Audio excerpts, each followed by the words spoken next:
வணக்கம் வணக்கம் வணக்கம் அனைவருக்கும் இனிய வணக்கம். இன்றைக்கி நாம் இந்த வீடியோவில் தமிழக அரசு போக்குவரத்து கழகங்களில் வந்திருக்க முக்கியமான செய்திகளை பற்றி இந்த வீடியோ தொகுப்பில் பார்க்கலாம். நம்ம சேனலுக்கு நீங்கள் புதிய பொருளாக இருந்தீங்கன்னா ஒரே ஒரு சப்ஸ்கிரைப் அண்ட் பெல்லை கிளிக் பண்ணி வச்சுக்கோங்க.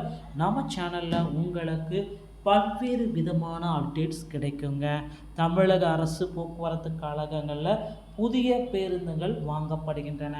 சென்னை மாநகர போக்குவரத்து கழகத்திற்கு 1042 புதிய பேருந்துகள் வாங்கப்படுகிறது. 200 குளிர் சார்ந்த பஸ்களும் இதில் அடங்கும்.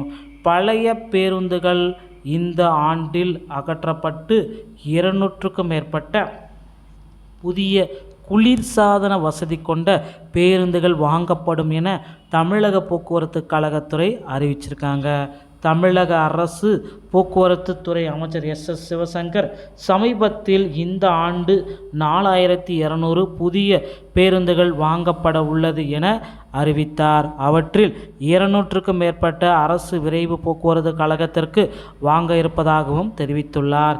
இதையடுத்து இந்த ஆண்டு இறுதிக்குள் பெருநகர போக்குவரத்து கழகத்தில் 1042 புதிய பேருந்துகள் சேரும் என கூறப்படுகிறது. அதில் 100 ஏசி மின்சார பேருந்துகள் உட்பட 200 குளிரூட்டப்பட்ட பேருந்துகள் இருக்கும். இது ஜெர்மன் வங்கி நிதியுதவியில் வாங்கப்படுகிறது எனவும் தகவல் கூறியிருக்காருங்க.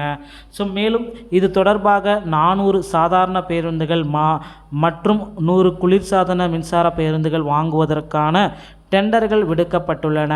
இந்த ஏற்பாட்டின் கீழ் தனியார் மூலம் பேருந்துகள் வாங்குவது மற்றும் பராமரிப்பது ஆகிய 2 பணிகளும் மேற்கொள்ளப்படும். இந்த செயல்பாடுகளை அரசு போக்குவரத்து கழகம் மூலம் செயல்படுத்தும். இதன் மூலமாக பேருந்து கொள்முதல் முதலீடு எல்லாமே குறையும். இதற்கு தொழிலாளர்கள் சங்கத்தில் எதிர்ப்பு தெரிவித்துள்ளார் என்றாலும் அரசு எந்தவித பிரச்சனையும் விரைந்து தீர்ந்து பேருந்துகளை இயக்க 442 சாதாரண பேருந்துகள் மற்றும் டீசல் பேருந்துகளையும் நிறுத்தப்படும். நீல நிறத்தில் 50 பேருந்துகள் இந்த வாரம் தொடங்கப்படும் என்று அதிகாரி குறிப்பிட்டிருக்கார். இது குறித்து தமிழ்நாடு அரசு போக்குவரத்து கழக ஊழியர் சங்கத்தினர் அன்பழகன் கூறியதாவது, 1,00,000 மக்கள் தொகைக்கு 60 பேருந்துகள் என மத்திய அரசின் விதிமுறை கூறுகிறது. எனவே பழைய பேருந்துகளை உடனடியே மாற்ற வேண்டும்.